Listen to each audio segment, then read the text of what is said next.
Hey guys, welcome back. BDCKR here, and we're back with our weekly recap of all things Injustice.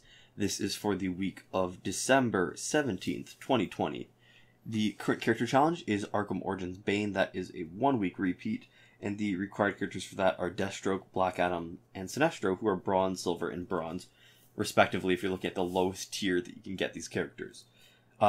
His passive is Vengeance, which is Bane enrages when below 50% health, giving himself and all Arkham teammates 1 bar of power once per match. He's got 1100 attack and 1100 health, and he was last available before January of 2019 when we first started our spreadsheet, so it's been a while. It's coming up on 2 years. Yeah. So he's got middling stats. I mean, it's not awful, but he's got what I consider a not great passive. I call it pretty bad. Yeah, especially when there's so many other options. So, point of comparison, right? So, Bane needs to lose half his health to give himself and Arkham teammates a bar of power. And it only happens once. That means that if you bring his health back up above 50% and drop again, it won't give another bar of power. Now, New 52 Wonder Woman, who we love to use in our Justice League teams, she gives a bar of power to all her Justice League teammates for every 2 bars of power that she uses. That's great. And even Batgirl gives everyone a bar of power just to start. She doesn't need to lose any health. You get it right from the beginning. Mm-hmm. And when you've got a weak passive like that, there's just too many good Arkham characters to make me want to use him on a team. I mean, I can think of... I feel like every other Arkham character is a better character. I mean, all right, so Arkham Knight Batgirl is better because she protects from knockouts. Yeah. Arkham Knight Catwoman doesn't rinse the bleeds. Arkham Knight Batman because he is. Arkham Origins Batman, I mean, he starts off with 2 bars, right? Yeah. Arkham Origins Joker, who's got that huge amount of damage over time. Arkham Knight, who's got the extra combo under hits, so he hits way above his pay grade. Arkham Killer Croc, who's a great tank. Arkham Harley Quinn, who gives you unblockable special 2s for teammates. Mm-hmm. Arkham Knight Harley Quinn, who's entry hazard, right? Mm-hmm. That keeps you from wanting to tag in. And Arkham Origins Deathstroke, who has a powerful special 1. Yeah. So everybody else is better. Everybody else is better. You've got, 10 other Arkham characters that I'd rather use instead. So, yeah. Mm-hmm. No thanks. Not a hard decision. Yeah. So there we go. This week's multiplayer reward is, as expected, the War Gauntlet, which becomes the Claw of Horus. And when it's fully maxed out, the abilities are on tag in, the opponent receives damage equal to 10% of his health. When an opponent tags in, all damage to that opponent increases by 10%, stacks 3 times, and resets on player tag out. And then the evolved ability, which is on special 1, 75% chance to disable 1 random gear of the opponent till opponent tags out. Last available in May of 2020, so we are still following that larger multiplayer reward cycle after that interruption to bring back the missing Tantu Totem, Claw of Horse, and Necron Scythe, which happened a long, long time ago. I think... So there hasn't been an interruption since more than a year ago. Yeah. Yeah. Or, just coming up on a year. Or no, sorry, just coming up in a year and 1 month. It's almost Christmas. It doesn't feel like Christmas, but it's almost Christmas. Mm-hmm. And if the pattern holds next week, we should expect the Tantu Totem. The single most important gear, actually, I think, in Injustice. So, an important time to be playing. So, let's look at the abilities. Tagging damage 10% is decent. It's not great because you get 25% from Cassandra Cain Batgirl. And hers is good, but also not game-changing. The difference, I guess, is I think you can knock somebody out with this, unlike Cassandra Cain's. Mm-hmm. So it's not bad. Opponent tag and boost damage 10%, stacks up to 3 times, and it's not enough of a boost, and there's not enough opponents tagging in or tagging out to make a difference. Although now, in retrospect, as maybe I'll make a comment after the last one because I've been playing Man of Steel Superman with this a lot more because of the last ability, which is disabling gear on special 1. It's not 100%, still pretty high, and it does it even if it's blocked, unlike the Superman that needs it to be unblocked in order to disable gear. Mm-hmm. It works even against Astro Harness when the invulnerability is active. That's excellent, right? And it's great as an ability when you're facing a healer on the other team, or whatever, anything, the gears that's prolonging a fight, making it drag on. It's why we've got it on our current favorite Justice League team, which everybody, if you were watching, saw it earlier this week. Man of Steel Superman. you pair this up with Enchantress gear, and 2 bars of power is enough to strip all the gears off your opponent. If a piece of gear, in my mind, a piece of gear has one ability that makes it worth the gear slot, that's a legendary gear, and this is it. But in retrospect now, watching the game, that's why it's so much more effective when we tag Superman in order to strip Astro Harness after we take advantage of Astro Harness to use New 52 Wonder Woman and build up all the power. Yeah.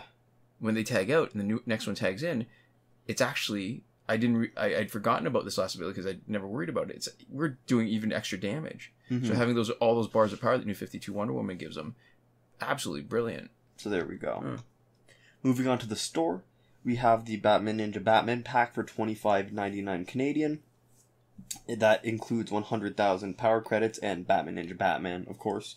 It doesn't unlock in the store. It's included what next week's challenge is going to be, which means that it's like a 95% chance that that's what next week's challenge is going to be. Which also means that it's a crappy deal, because you're just about to be able to work and just spend, like, I don't know, an hour and a bit of your real human time. An hour a bit generous. An hour. Get it. I think we've done full challenge run videos, and they were just under 53 minutes. Yeah. So just about an hour of your time, or just about 26 for us Canadian, which is well over minimum wage. So for most people, you'd prefer to play a video game for an hour than you would, spend the equivalent of significantly more than an hour's worth of work, or depending on how much money I guess maybe a fraction of an hour's worth of work if you're really making bank, but still not a great deal. Right. We also have the character bundle Battle of Themyscira, something like that. Themyscira. It's some letters, and it's not a real place or name, so I don't have to feel bad about mispronouncing it. And that comes with Ares and Dawn of Justice Wonder Woman. And did I mention $26.99 Canadian? $27. Yeah. So there we go. We have a ton of stuff in the store, so we should it must be pick up Christmas. Yeah. We also have the character bundle Batman vs Superman for $18.99, which comes with Dawn of Justice Batman and Dawn of Justice Superman, and the special gears for them for their Dawn of Justice. Not the regular signature gears, but the Dawn of Justice signature gears. The ones that came out with them. Yeah.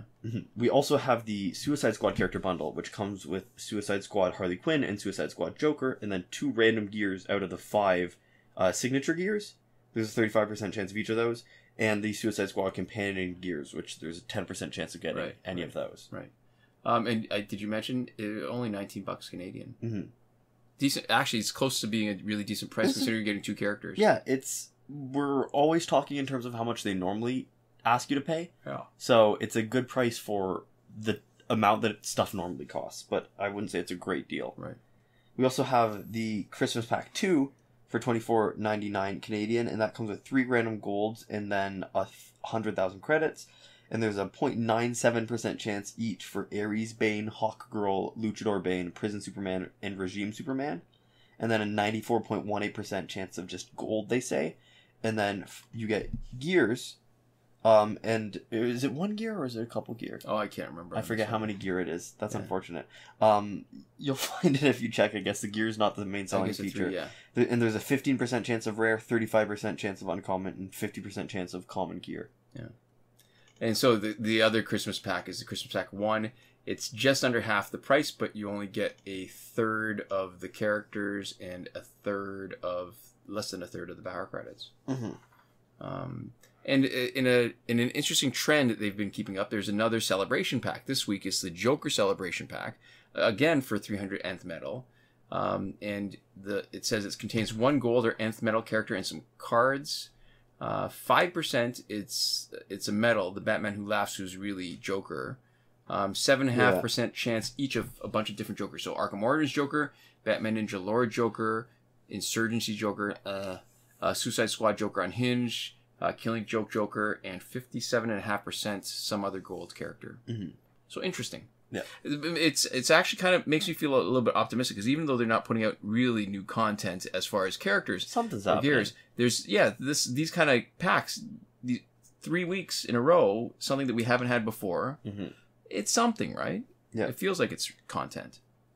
Next up, in our Survivor, we have the League of Assassins gear set until the 30th of December 2020. Phantom Zone is finished. Fight 62 is still broken. Last weekend's breakthrough was Harley Quinn, Killer Croc, and Martian Manhunter, and that means that based on the schedule, this weekend's breakthrough will be Hawkgirl, Green Lantern, and Lobo.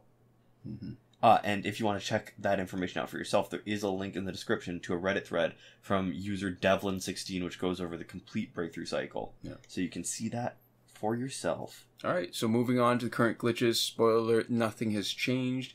Just remember, though, that every working glitch is explained in a tutorial video as part of the playlist that you can reach by clicking the eye in the top right corner of this video. We are Android only, so we can only confirm these glitches for Android, but we will mention in the next little bit things in iOS that viewers have told us about, but unfortunately we can't confirm them for ourselves. Mm-hmm. So starting off with the significant not working glitches, there's nothing for power credits that we're willing to endorse.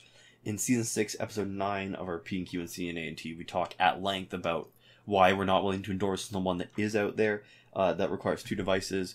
It's risky. It has risks that we aren't willing to accept or accept for our viewers when we endorse something. So we're not willing to talk about that, but people can find it if they really want to. Yeah.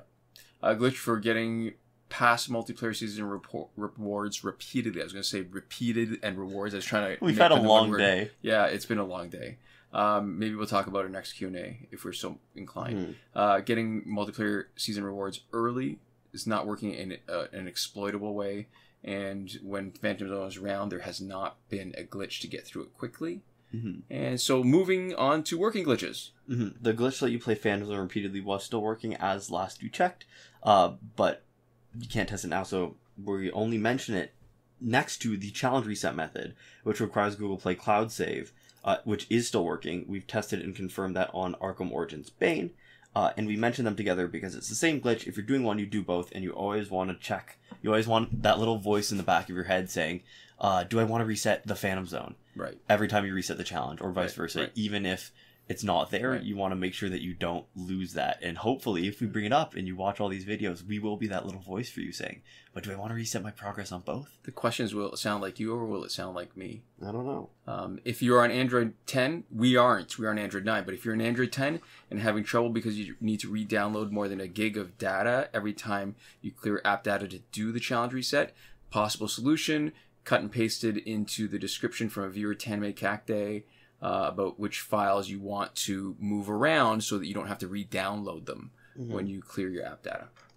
So there we go. We've also cut and pasted a comment from viewer Jonathan Yang on how to reset the challenge on iOS devices.